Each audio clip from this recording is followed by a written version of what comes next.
इस क्वेश्चन में कहा गया है late a1 b1 c1 be 3 points in xy plane. Suppose that the lines a1 c1 and b1 c1 are tangents to the curve y square equal to 8x at the point a1 and b1 respectively. If o is the origin and c1 is minus 4 0, then which of the following statement is oblique are true? You have to find the correct choice. कहने का मतलब है कि एक parabola दे रखा है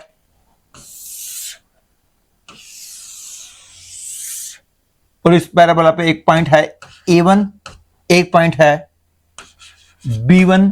यहां पे हम टेंजेंट्स ड्रा करते हैं तो दोनों टेंजेंट्स c1 से होके जाती हैं और c1 पॉइंट जो है वो -40 दे रखा है और पैराबोला की इक्वेशन है y square equal to 8x और हमने ट्रायंगल a1 b1 c1 इसके बारे में इंफॉर्मेशन चेक करनी है.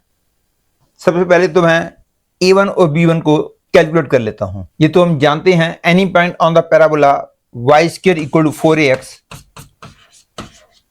Is taken at 80 square 280. यहां पे a2 है तो 2t स्क्वायर 4t में a1 पॉइंट को मान लेता हूं और मैं इस इंफॉर्मेशन को यूज करूंगा कि इस पॉइंट पे जो टेंजेंट है वो c1 पॉइंट से होके जा रही है. c1 की वैल्यू निकालने के लिए या तो हम ऐसे करें कि इक्वेशन ऑफ टेंजेंट निकालें a1 पे और वो इक्वेशन के अंदर t प्रेजेंट होगा और t की वैल्यू निकालने के लिए इस बात को यूज करो कि ये टेंजेंट -40 से होके जा रही है तो t में क्वाड्रेटिक इक्वेशन बन जाएगी और उस क्वाड्रेटिक इक्वेशन से t की दो वैल्यूज निकलेंगी. एक वैल्यू से a1 पॉइंट के कोऑर्डिनेट निकलेंगे, दूसरी वैल्यू से b1 पॉइंट के कोऑर्डिनेट निकल जाएंगे. ठीक है, लेकिन बेटर विल बी यदि आपको एक प्रॉपर्टी याद हो, वो प्रॉपर्टी ये थी कि यदि यहां पे हम टेंजेंट ड्रा करते हैं किसी पॉइंट पे तो दिस इज कॉल्ड सब टेंजेंट एंड सब tangent is always bisected at the vertex. इस इंफॉर्मेशन को यूज करेंगे तो हमारा आंसर जल्दी आएगा और क्योंकि ओरिजिन इसका मिड पॉइंट है तो इसका मतलब हो गया ये वाला पॉइंट तो क्लियरली 2t स्क्वायर 0 होगा तो 2t square plus -4 by 2 will be equal to 0. That is I will be getting 2t square -4 by 2 is equal to 0. That is I get the value of t as +-√2. t के लिए √2 use करेंगे तो a1 point के coordinate निकल जाएंगे, t के लिए -√2 use करेंगे तो b1 पॉइंट के कोऑर्डिनेट निकल जाएंगे. That is a1 will be 4,4√2 and b1 will be 4,-4√2. And now to check the first choice, the length of the line segment OA1 is 4√3. Clearly OA1 will be equal to